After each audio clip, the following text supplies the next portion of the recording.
The massive council chamber floated in the darkness of space, a station built by 100 different species over 1,000 years. Inside, representatives from across the galaxy gathered in a circular room that stretched nearly a mile wide. Each species had their own section, their own atmosphere, their own gravity. The technology required to make such a place work was beyond the understanding of most civilizations. Peter Kane walked across the polished floor toward the human section. He was a tall man with gray hair and tired eyes. For 3 years, he had served as Earth's ambassador to the Galactic Council. For 3 years, he had smiled and nodded while aliens insulted his species.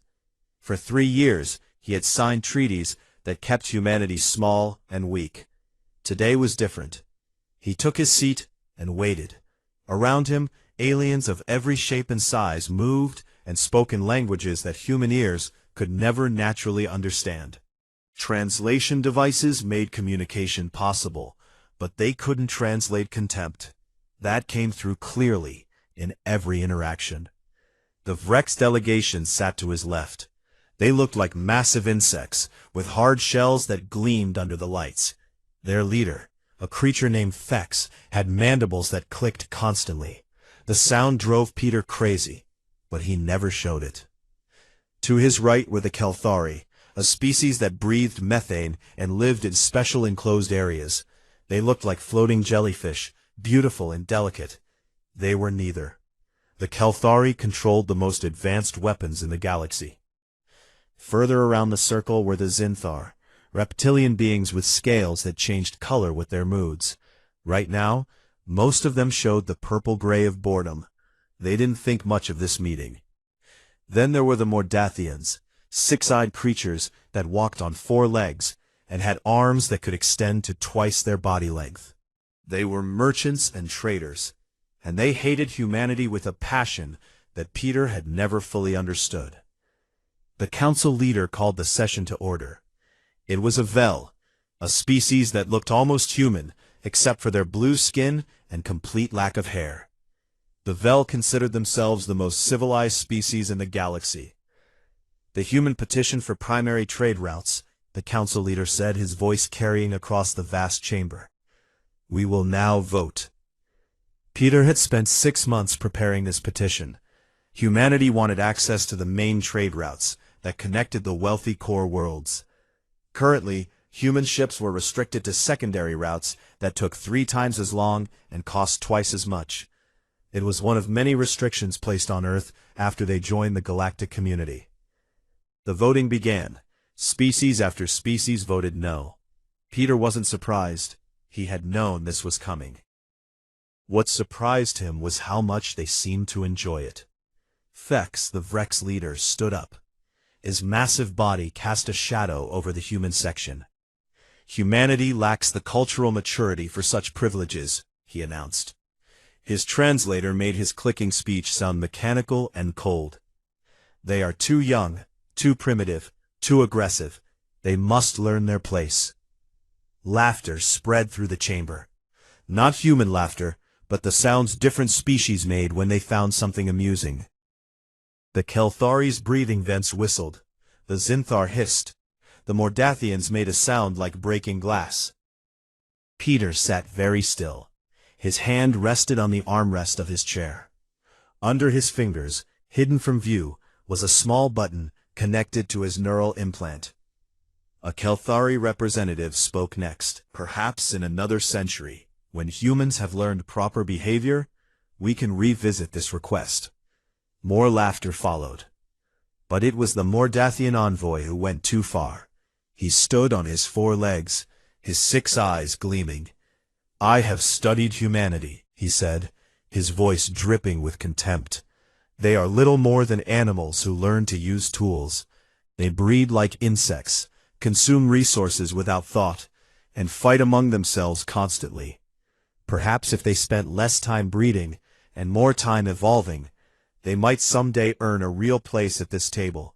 Until then, they should be grateful we allow them to exist in our galaxy. The chamber erupted. This wasn't polite diplomatic laughter anymore. This was open mockery.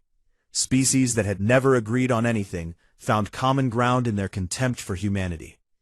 Peter pressed the button under his finger. The signal went out instantly, traveling faster than light through the quantum communication network. It reached Earth in less than 30 seconds. The response came back even faster. One word: approved. Peter stood up slowly. The laughter continued around him. None of them paid attention to the human ambassador rising to his feet. Why would they? Humans didn't matter. "Excuse me," Peter said quietly. The laughter continued. "Excuse me," he said again, louder this time. Slowly, the chamber fell silent. Thousands of alien eyes turned toward the human section. Peter smiled. It wasn't a friendly smile. It was the smile of a man who had been waiting 3 years for this moment.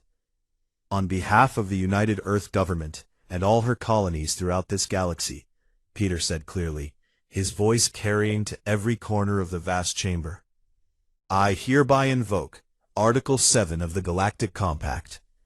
The council leader leaned forward. "Article 7. That article deals with voluntary withdrawal from all treaties, agreements, and obligations," Peter finished. "Yes, humanity withdraws from the Galactic Council, effective immediately. We revoke our acceptance of all trade agreements, territorial restrictions, military limitations, and technology sharing arrangements. Every treaty we signed is now void." Complete silence filled the chamber. Thex's mandibles stopped clicking. The Calthari's vents went quiet. Even the Mordathian envoy seemed frozen in place. "You cannot," the council leader said. "You will be isolated, cut off. No species will trade with you. You will have no protection from hostile forces. We will be free," Peter interrupted. "Free to build what we want. Free to go where we want. Free to defend ourselves as we see fit. You wanted to remind us of our place in this galaxy. Consider us reminded. We have no place here. So we're leaving." He gathered his papers and turned to leave. "This is madness," someone shouted. "Humanity cannot survive alone." Peter paused at the door. "You're right," he said. "We can't survive alone. Good thing we won't be alone." He looked back at the council. "You should ask yourselves something. In 3 years, how many species did humanity meet with? How many worlds did our diplomats visit? How many civilizations did we trade with outside official council channels?" He could see understanding beginning to dawn on some faces. "You thought we were just accepting our place as the weakest species," Peter continued. "You thought we were learning to bow and scrape. What we were actually doing was learning. Learning how this galaxy really works. Learning who our friends could be. Learning which species are tired of council control. And learning how to build weapons you can't detect, ships you can't track, and a network of allies you don't know exists. Thank you for the education. Send our regards to the council." Peter Kane walked out of the chamber. Behind him, chaos erupted as the council members began shouting at each other, demanding explanations, calling for votes.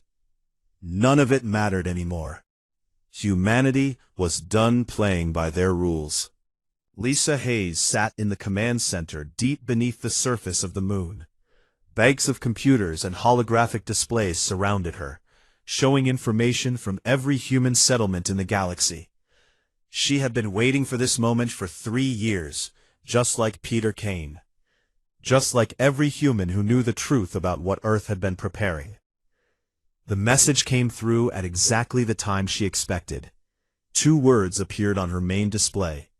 Protocol Midnight. "Confirm receipt of activation code," she said calmly. Around her, dozens of officers began working at their stations. There was no panic, no rushing. They had practiced this 1,000 times. Lieutenant Danny Brooks looked up from his console. "All human facilities have confirmed receipt. Mars Command is ready. Europa Station is ready. The colony ships are ready. Everyone is ready. Begin withdrawal," Lisa ordered. Across human space, things began to happen very quickly. On Mars, Commander Helen Price stood in the joint research facility that humans shared with the Zinthar.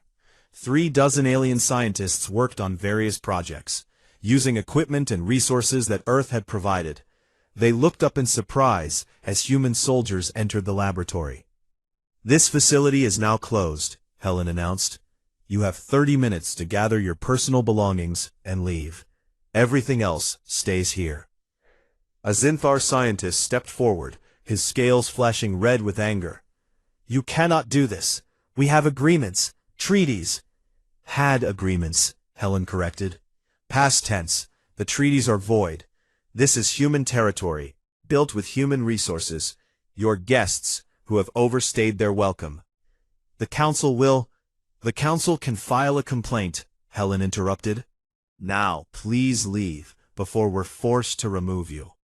The aliens left, complaining and threatening the entire way. Helen didn't care. She had been forced to smile at these arrogant creatures for 2 years while they used human discoveries and claimed credit for the breakthroughs. Not anymore. At Europa Station orbiting Jupiter, Captain Greg Turner was having a similar conversation with Kelthari researchers. They were even more shocked than the Zinthar. "This is illegal," one of them whistled through their translator. "We helped build this station." "You provided 15% of the materials," Greg corrected, reading from a datapad. "Humanity provided the rest. You contributed some research. Humanity provided the breakthrough discoveries that made the research possible. You have been taking data from our computers and sending it back to your homeworld without permission. We have records of every transmission." The Kelthari scientists' vents fluttered with what might have been embarrassment. 30 minutes, Greg repeated. "Then you're off this station." Back on the moon, Lisa watched the reports coming in. Every mixed facility was being cleared. Every joint venture was being dissolved. Anywhere humans and aliens worked together, the aliens were being politely but firmly removed. "Status on the gate network?" she asked. Danny pulled up a new display. The holographic image showed the network of quantum gates that allowed instant travel between star systems. Humanity had built most of them over the past 3 years. The Council had been happy to let humans do the dangerous construction work while they took credit for the technology. "We've changed all access codes," Danny reported. "The gates that humanity built will now only respond to human ships. Council vessels are locked out." That was going to hurt them badly. Earth's engineers had revolutionized gate technology. The old Council gates required massive amounts of energy and could only connect to nearby systems. Human gates used a fraction of the energy and could link across hundreds of light years. The Council had access to human gates throughout their territory. Not anymore. "They're going to be furious," Helen commented. She had returned to the command center after securing the Mars facility. "Let them be furious," Lisa said. "They wanted to keep us weak. They wanted us dependent on them. They should have paid attention to what we were actually doing." Captain Susan Miller appeared on the main screen. She was the commander of Titan Base, humanity's facility on Saturn's largest moon. "All systems ready," she reported. "The Council inspectors are going to be very surprised when they see what we've really been building here." The Council inspectors had visited Titan Base 6 times over the past 3 years. Each time, they had seen exactly what humanity wanted them to see. Mining equipment, research laboratories, living quarters for the workers. Standard colony development. They had never seen the weapons factories hidden beneath the surface. They had never detected the ship construction facilities buried under miles of ice. They had never realized that every mining robot could be quickly converted into a military drone. "Defensive platforms?" Lisa asked. "All active," Susan confirmed. "Every human settlement now has military-grade defenses. The Council thought we were building scientific observation equipment. Funny how a telescope looks a lot like a targeting system when you change the software." More reports came in. From the asteroid belt, from the outer colonies, from the deep space stations that humanity had scattered throughout the local sector. Every installation was reporting ready status. What about the fleet? Lisa asked quietly. Danny brought up a new display. The image showed the Kuiper Belt, the ring of ice and rock beyond Neptune's orbit. The council barely paid attention to that region. Nothing valuable out there, they had said. No reason for humanity to waste resources on it. They were wrong. All ships are ready for deployment, Danny reported. The council thinks we have maybe 50 military vessels, outdated designs, limited weapons, nothing that could threaten a real fleet. How many do we actually have? Helen asked. Danny grinned. 347 capital ships, another 600 smaller vessels, all built in secret over the past 2 years, all using technology the council doesn't know we possess. The room went quiet for a moment. Even though everyone here knew the plan, the reality of it was still stunning. Humanity had built a fleet larger than some council species possessed. They had done it in secret, right under the noses of alien inspectors. They're going to call it an act of war, Helen said. It's not war, Lisa corrected. It's insurance. The council wanted us helpless. We're simply choosing not to be. Another message came through. This one was from Admiral Jack Ryan, commander of humanity's new fleet. All vessels are ready to leave the construction facilities, waiting for your order.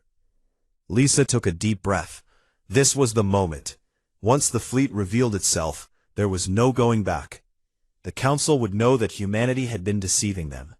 They would know that Earth was not the weak, primitive species they believed.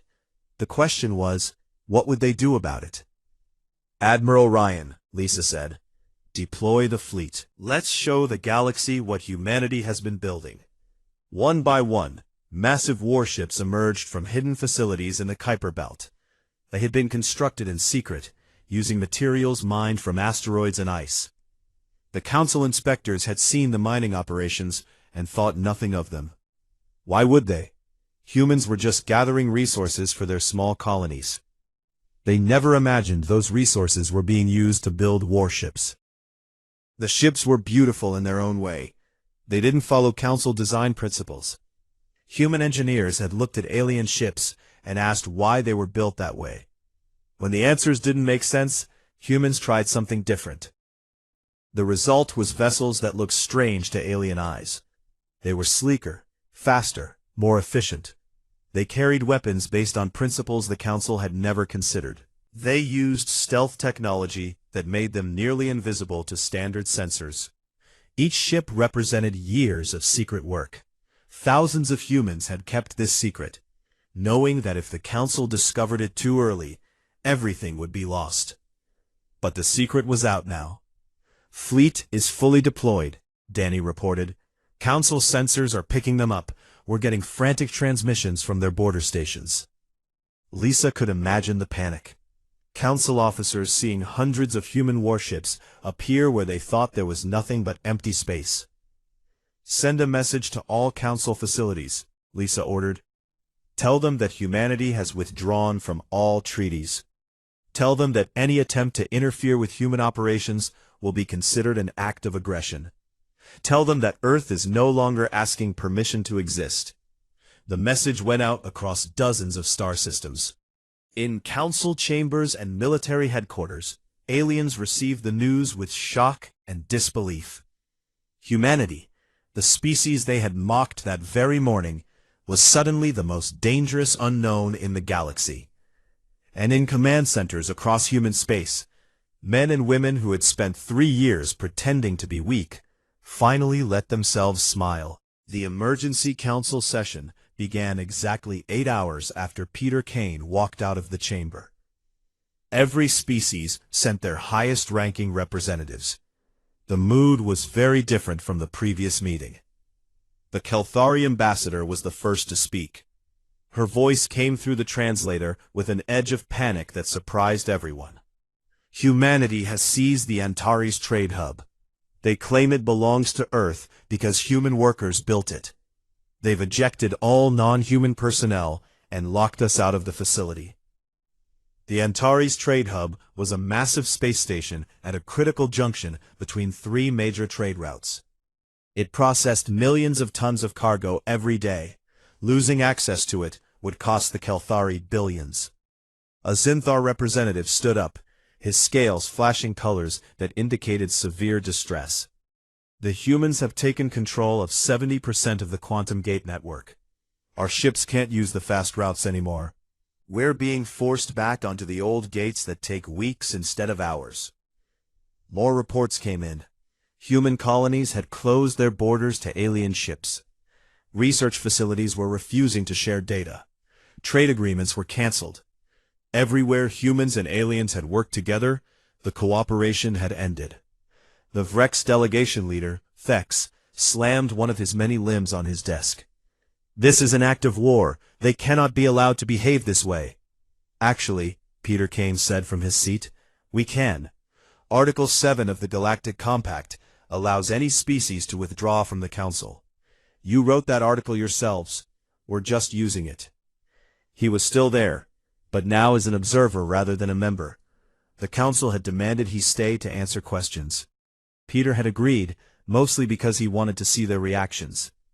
The Council leader, the Vel with blue skin, looked exhausted. Ambassador Kane, surely we can negotiate. This withdrawal is harmful to everyone. Is it? Peter asked. It seems mainly harmful to you. Humanity is doing fine. You cannot survive without Council protection, the Mordathian envoy insisted. He was trying to sound confident, but Peter could hear the worry in his voice. The Outer Rim species will attack you. Pirates will raid your colonies. You need the Council's security forces. Peter laughed. Do we? Let me tell you what we've learned in 3 years. The Council's security forces spend most of their time protecting Council interests, not defending weaker species. The pirates you mention, they mainly attack species that can't defend themselves. You kept humanity weak, which made us targets. Now that we're not weak anymore, the pirates are going to look elsewhere. He pulled up a holographic display showing recent activity on the Outer Rim. As for the Outer Rim species attacking us, we've already talked to them. Turns out, they don't much like the Council either, especially when we offered them access to our gate network at fair prices instead of the ridiculous fees you charge. The chamber erupted in angry voices. Species shouted at each other in dozens of languages. The translation system struggled to keep up. Order, the Council leader demanded. We must maintain order. When the chamber finally quieted down, the Kalthari ambassador spoke again. What do you want? There must be something humanity wants from this Council. We wanted respect, Peter said simply. We wanted to be treated as equals. Instead, you mocked us. You restricted our growth. You took credit for our discoveries. You treated us like children who needed to be controlled. He shook his head. We don't want anything from you anymore. We're done. A human aide entered the chamber and handed Peter a data tablet. He read it, then smiled. Oh, this is interesting. You remember those mining stations we built in the Kuiper Belt? The ones your inspectors visited and approved? The ones you barely looked at because they seemed so primitive? The Council members waited, all armed with weapons the Council had never seen before. You've been preparing for war, Thex accused. No, Peter corrected. We've been preparing to defend ourselves. There's a difference. You wanted us helpless. We chose not to be. The Mordathian envoy stood on his 4 legs, all 6 eyes fixed on Peter. This is madness. You're one species. We are hundreds. You cannot stand against the entire Council. You're right, Peter admitted. We're one species, but you're not hundreds anymore. Let me show you something else. Another display activated. This one showed a list of species names. 23 of them. These are the species that have signed mutual defense treaties with humanity in the past 8 hours, Peter explained. Most of them are from the Outer Rim. Some are Council members who are tired of being treated as lesser species. All of them have agreed to work with Earth instead of against us. The list included some surprising names.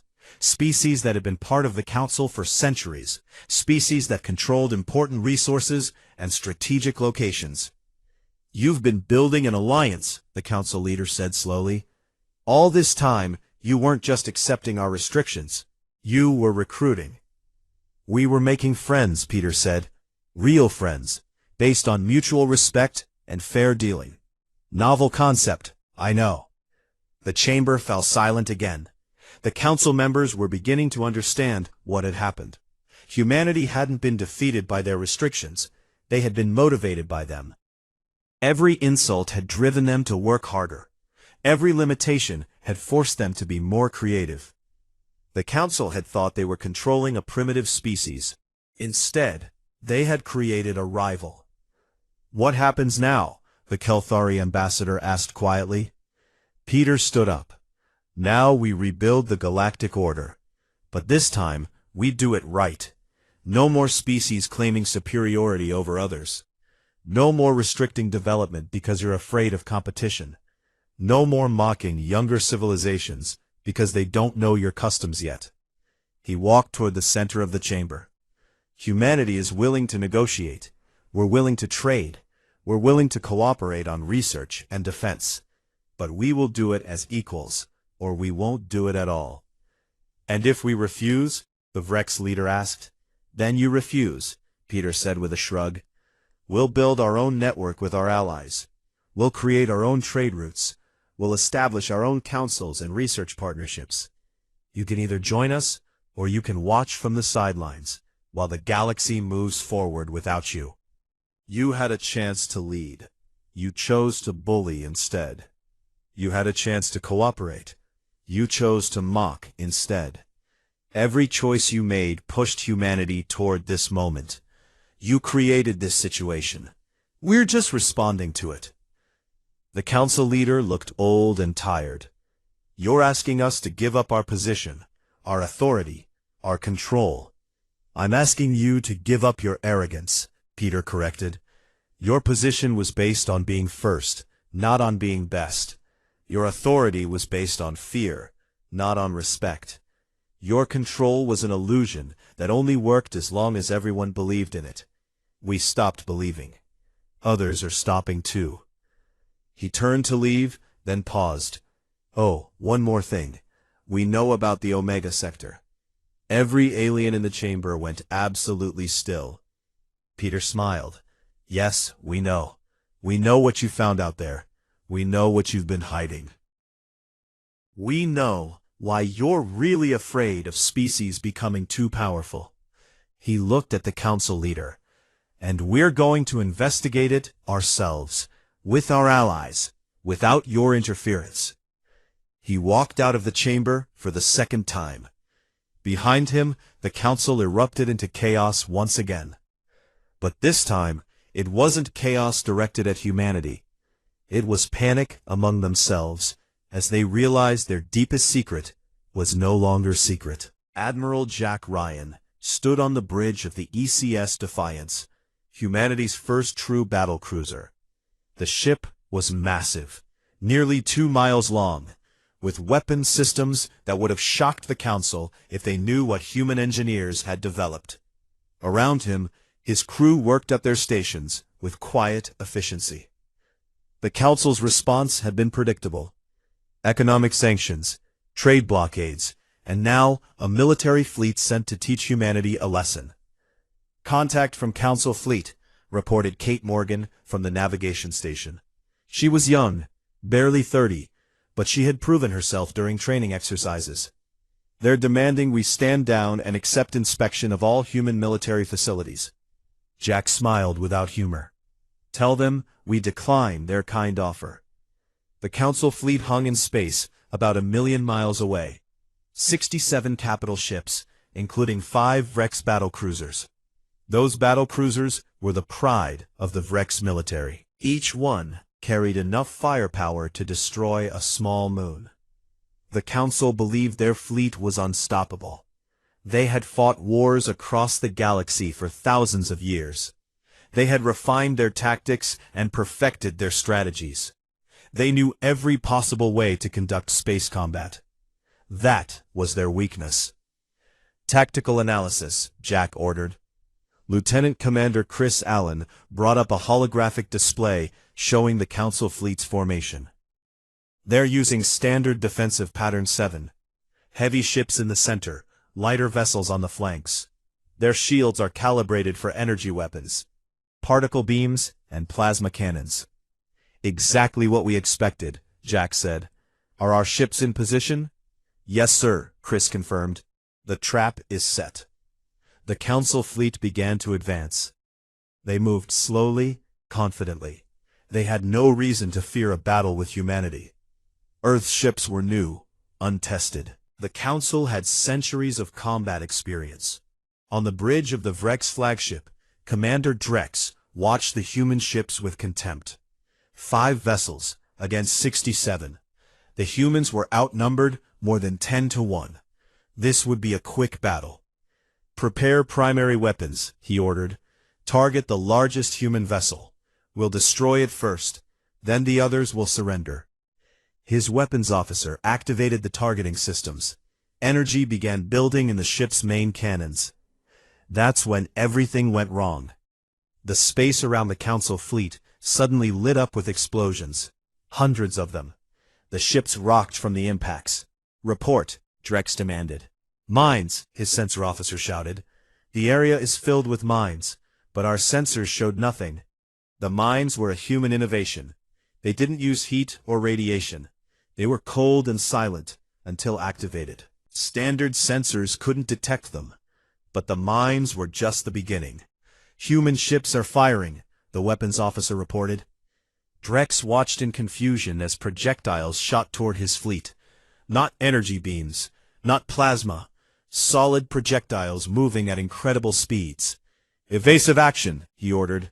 Too late. The projectiles slammed into Council ships. The shields, designed to stop energy weapons, did almost nothing against solid matter traveling at a significant fraction of light speed. 3 ships exploded immediately. 5 more reported critical damage.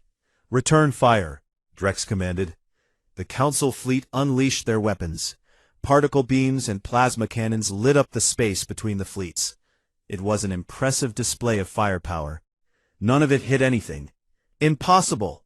Drex stared at his sensors. The human ships are still there. Why aren't we hitting them? They're using some kind of jamming technology, the sensor officer reported. Our targeting systems can't lock on. Every shot is missing. On the Defiance, Jack watched the Council fleet waste ammunition. Cyber warfare team status? We're in their systems, reported Amy White from the communications station. Their targeting computers are ours. Every calculation we feed them is wrong. They couldn't hit us if we were standing still. Beautiful, Jack said. Time to show them what else we've developed. All ships, execute Delta Protocol. The human vessels, which had been flying in a standard formation, suddenly split apart. They moved in ways that Council ships couldn't match.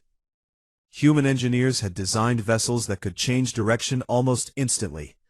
In a space battle, maneuverability was life. The Defiance dove toward the Council fleet and launched another wave of kinetic projectiles. These were different from the first wave. These were designed to punch through armor after the shields were down. They worked perfectly. 2 more Council ships exploded. 3 others went dark, their power systems destroyed. Launch missiles, Jack ordered.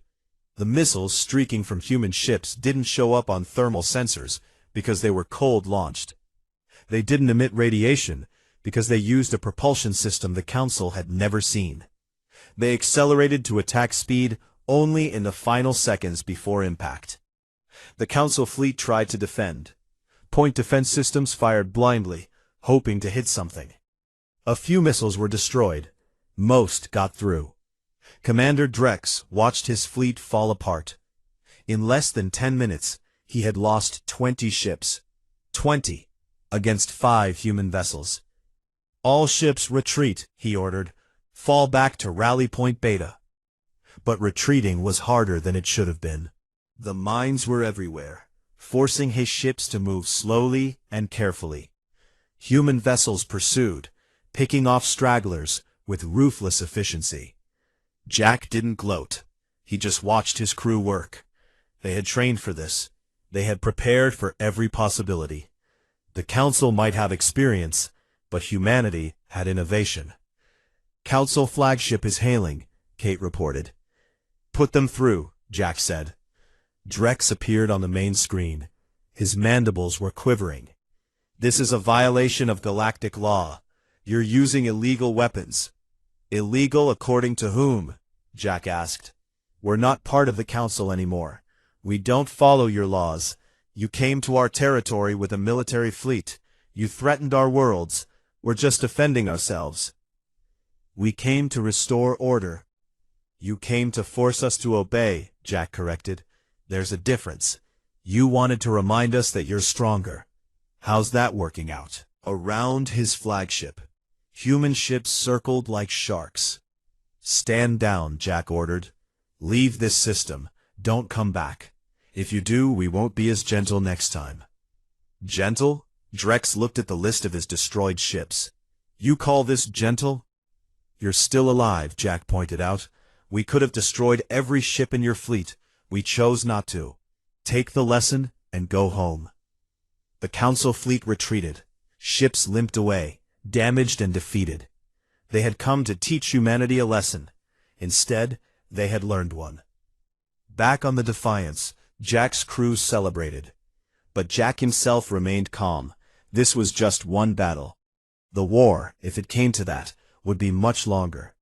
"Damage report," he ordered. "Minor hits on the Armstrong and the Collins," Chris reported. "Nothing serious. We're at 97% combat effectiveness." One battle, 97% effectiveness. Against a fleet that outnumbered them more than 10-1. Kate looked up from her station. "Admiral, we're getting messages from the Outer Rim.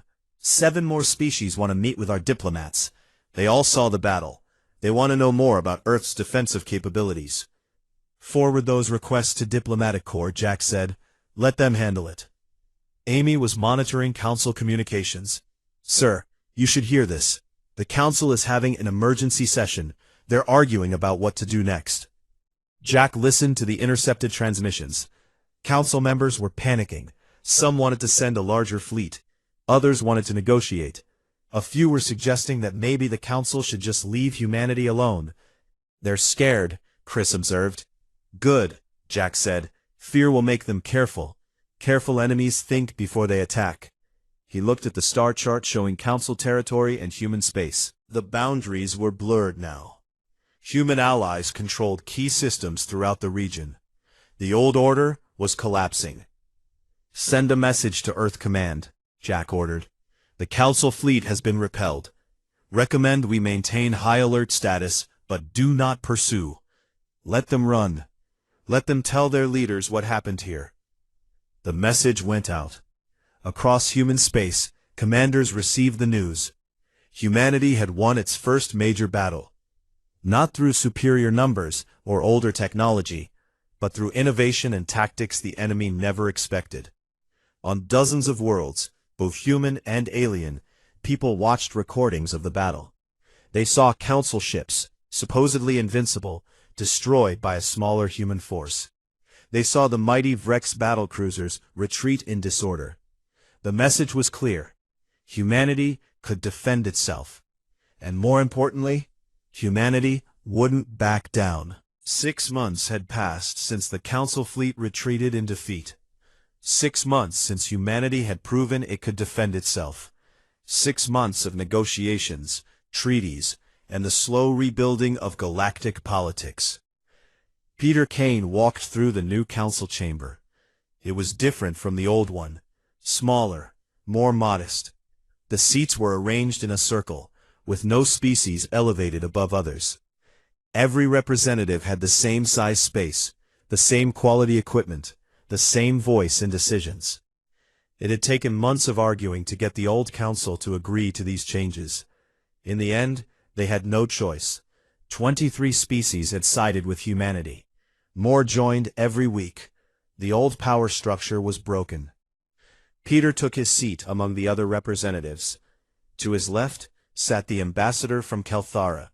To his right, an envoy from one of the Outer Rim worlds. Across the circle, he could see Thex, the Vrex who had mocked humanity 6 months ago. The insect-like alien looked much less confident now. The new council leader called the session to order. She was a Tarvan, a species that had always been neutral in galactic politics. The choice of a Tarvan as leader was deliberate. No more would the powerful species control everything. "We begin the ratification of the new galactic compact," the leader announced. "All species present have reviewed the terms. Are there any final objections?" Silence filled the chamber. Every species here had already argued their positions during the months of negotiations. Today was just making it official. "The terms are simple," the leader continued. "Equal representation for all species, regardless of size or age. Free trade along all established routes. No restrictions on development or research unless such development poses a direct threat to galactic peace. Mutual defense agreements are voluntary, not mandatory. All species maintain sovereignty over their own territories. No species may claim superiority over another. Disputes will be resolved through negotiation and arbitration, not force." Peter listened to the words he had helped write. These were the principles humanity had fought for. These were the changes that had cost lives and resources to achieve. "Let us vote," the leader said. One by one, species voted to accept the new compact. Even the Vrex voted yes, though Thex looked like he was chewing glass as he did so. The Mordathians voted yes. The Zinthar voted yes. The Kelthari voted yes. Every species accepted the new order, because the alternative was being left behind, while the galaxy moved forward without them. After the vote, the chamber broke into smaller discussions. Species that had been enemies for centuries talked about trade agreements. Old alliances were formed on new terms. The galaxy was reorganizing itself. Peter stood and walked to the observation deck. Through the massive windows, he could see ships from dozens of species docked at the station. Human vessels moved among them freely now, no longer restricted to secondary docking ports. Admiral Lisa Hayes joined him at the window. She had come from Earth for the ratification ceremony. "Hard to believe it's only been 6 months," she said. "Feels like years," Peter agreed. "The council still doesn't like us," Lisa observed. "They voted yes because they had to, not because they wanted to." "I know," Peter said, "but their opinion doesn't matter anymore. What matters is that we proved they were wrong about us, wrong about what humanity could achieve, wrong about our place in the galaxy." Lisa looked at the ships outside. "Some of them will still cause problems. The Vrex are already trying to rebuild their military. The Mordathians are looking for ways around the trade agreements," Lisa said. "Let them try," Peter said. "We'll be watching. And we have allies now, real allies, who trust us because we've earned that trust." A message appeared on Peter's communicator. He read it and smiled. "What is it?" Lisa asked. "Admiral Jack Ryan. His fleet just made contact with another species from the Outer Rim. They want to join the Alliance. That makes 32 species now." Lisa whistled softly. 32 species in 6 months. The old council took centuries to build that kind of influence. "The old council demanded obedience," Peter corrected. "We offer partnership. People respond better to that." They watched in silence for a moment. Then Lisa spoke again. "What about the Omega sector? Did you mean what you said about investigating it?" Peter's expression became serious. "Yes, the council has been hiding something out there. Something they're terrified of. Something they didn't want any species to know about. Do we know what it is yet? Not exactly. But we've pieced together some information from species that used to be part of the Council's inner circle. There's a region of space beyond the Outer Rim. The Council found something there thousands of years ago. Something powerful. Something dangerous. And they've been keeping it secret," Lisa said. "They've been keeping it contained," Peter corrected.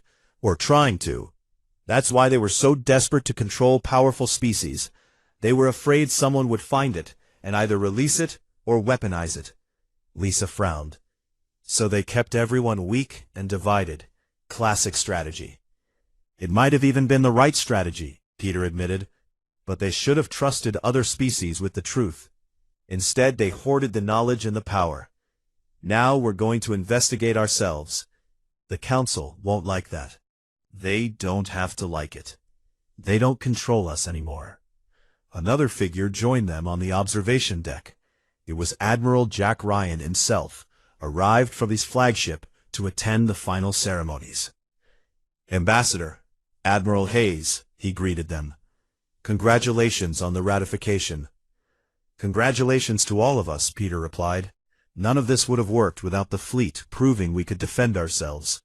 Jack looked out at the gathered ships. We got lucky in that first battle. The Council fleet was overconfident. They won't make that mistake again. Will there be more battles? Lisa asked. Maybe, Jack said honestly. Some Council species still think they can force us back into submission. But most of them are smart enough to see which way the wind is blowing. The galaxy is changing. They can either change with it or become irrelevant. His communicator chimed. He checked the message, and his expression changed. We have a problem, Peter said. What kind of problem? Peter asked. Long-range sensors picked up something entering the Omega sector. Something big, moving fast, origin unknown. The three of them looked at each other. This was what the Council had feared. Something from that forbidden region, heading toward inhabited space. Do we know what it is? Lisa asked. Not yet. But whatever it is, it's bigger than anything in our databases. Council databases, too. Peter made a decision. Get back to your ship, Admiral. Take the fleet to investigate. But don't engage unless you have to. We need information first. Jack nodded and left quickly. Peter and Lisa remained at the window. This could be bad, Lisa said quietly. Or it could be an opportunity, Peter replied. The Council kept secrets because they were afraid. We're going to face whatever is out there with open eyes. Maybe we'll find a threat. Maybe we'll find something else. Either way, we'll deal with it honestly. Below them, in the Council chamber, species were still celebrating the new compact. They didn't know yet about the contact in the Omega sector. They didn't know that their careful new peace might be tested sooner than anyone expected. But they would know soon. Peter watched Jack Ryan's ship undock and head toward the jump point. Behind it, dozens of other human vessels followed. The fleet was moving out, heading toward the unknown. That was humanity's real strength, Peter thought. Not their weapons or their technology. Not even their ability to make allies. It was their willingness to face the unknown instead of hiding from it. The Council had spent thousands of years trying to contain threats, control populations, and maintain order through fear. Humanity was going to try something different. They were going to face challenges head-on, build alliances based on trust, and explore instead of restrict. Maybe it would work, maybe it would fail, but at least they would try. Peter's communicator buzzed again. This time it was a message from Earth. His replacement as ambassador would arrive next week. Peter had been called home. The government wanted him to lead the new exploration initiative into the Omega sector. He smiled. From ambassador to explorer. It seemed fitting. What are you thinking? Lisa asked. I'm thinking that 6 months ago, the Council mocked us. They told us we were too primitive, too young, too aggressive. They told us we needed to learn our place. And now? Now we're teaching them that there are no fixed places in this galaxy. Everyone can rise. Everyone can grow. Everyone deserves a chance to prove what they're capable of. Peter looked out at the stars. Somewhere out there, in the Omega sector, something ancient and unknown was moving. It might be a threat. It might be an opportunity. It might be something no one had ever imagined. Whatever it was, humanity would face it, not alone, but with allies they had earned through respect and fair dealing. Not as the weakest species begging for protection, but as equals standing alongside others. The Council had wanted to teach humanity a lesson. They had succeeded, just not the lesson they intended. They taught humanity that the galaxy belonged to those brave enough to claim it, that strength came from innovation and alliances, not age and arrogance, that the future wasn't owned by those who had always held power, but by those willing to fight for change. Humanity had learned those lessons well, and now the rest of the galaxy would learn what happened when you pushed humans too far, mocked them too much, and underestimated them completely. You created something new, something dangerous, something that refused to accept the old rules. You created equals who demanded respect. And once you created that, you could never put it back in the box. The galaxy had changed. The old order was dead. The new order was still being written. And humanity had just started the first chapter.